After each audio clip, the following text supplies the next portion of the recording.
Hi friends, ನಮಸ್ತೆ. Welcome back to Geetha Kannadathi all in one logs. ಎಲ್ಲರೂ ಹೇಗಿದ್ದೀರಾ? ಚೆನ್ನಾಗಿದ್ದೀರಾ ಅಂತ ಭಾವಿಸ್ತೀನಿ. ನಾನು ಚೆನ್ನಾಗಿದ್ದೇನೆ.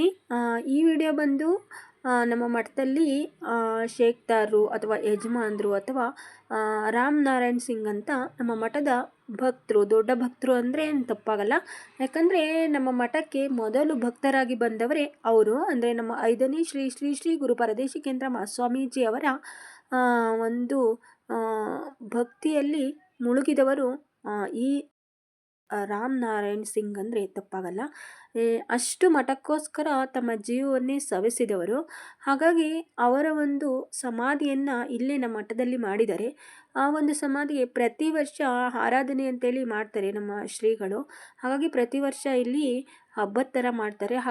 ಇಲ್ಲಿ ಎಲ್ಲ ಸಾರಿಸಿ ಎಲ್ಲ ರೆಡಿ ಮಾಡಿದರು. ಹಾಗಾಗಿ ನನಗೂ ರಂಗೋಲಿ ಹಾಕಬೇಕು ಅಂತ ಅನ್ನಿಸ್ತು. ಹಾಗಾಗಿ ನಾನು ಒಂದು ರಂಗೋಲಿ ಹಾಕಿದೆ. ಹೇಗಿದೆ ರಂಗೋಲಿ ನೋಡಿಬಿಟ್ಟು ಹೇಳಿ. ಹಾಗೆ ಬಂದು ಯಾರಿಗೆಲ್ಲ ರಂಗೋಲಿ ಇಷ್ಟ ಅಂತ ಕಮೆಂಟ್ ಮಾಡಿ. ಮತ್ತು ನಾನು ಬಿಡಿಸಿದ ರಂಗೋಲಿ ಹೇಗಿತ್ತು ಅಂತ ಹೇಳಿ. ನಾನು ಈ ಒಂದು ರಾಮನಾರಾಯಣ್ ಸಿಂಗ್ ಅಂತ ಹೇಳಿದೆ ಅಂದರೆ ನಮ್ಮ ಮಠದಲ್ಲಿ ಎಲ್ಲರೂ ಯಜಮಾನರು ಅಂತಲೇ ಕರೆಯೋದು. ಹಾಗಾಗಿ ಅವರ ಒಂದು ಆರಾಧನೆ ಯಾವ ರೀತಿ ಮಾಡಿದರು ಅಂತ ಒಂದು ವಿಡಿಯೋನ ಅಪ್ಲೋಡ್ ಮಾಡ್ತೇನೆ ನೆಕ್ಸ್ಟು. ಇದು ಬಂದು ಸಾರಿಸಿ ರಂಗೋಲಿ ಬಿಟ್ಟಿದ್ದು ಅವರ ಒಂದು ಸಮಾಧಿ ಮುಂದೆ. ಹಾಗಾಗಿ ವಿಡಿಯೋ ಸುಮ್ಮನೆ ನಾನು ರಂಗೋಲಿ ಹಾಕೋದೊಂದು ವಿಡಿಯೋ ಮಾಡೋಣ ಅಂತೇಳಿ ರಂಗೋಲಿ ಹಾಕಿದೆ. ನನಗೆ ರಂಗೋಲಿ ಹಾಕೋದಂದರೆ ತುಂಬಾ ಇಷ್ಟ.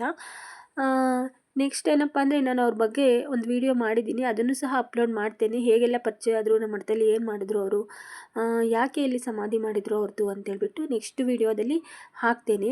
ಈಗ ನಾನು ರಂಗೋಲಿ ಬಿಡಿಸಿದ್ದು ಹೇಗಿತ್ತು ನೋಡಿ ಹೇಳಿ. ಇಷ್ಟೊತ್ತು ವಿಡಿಯೋ ನೋಡಿದ್ದಕ್ಕೆ ಥ್ಯಾಂಕ್ ಯು ಸೋ ಮಚ್. ಹೀಗೆ ಸಪೋರ್ಟ್ ಮಾಡಿ, ಸಬ್ಸ್ಕ್ರೈಬ್ ಮಾಡಿ, ಲೈಕ್ ಮಾಡಿ, ಕಮೆಂಟ್ ಮಾಡಿ.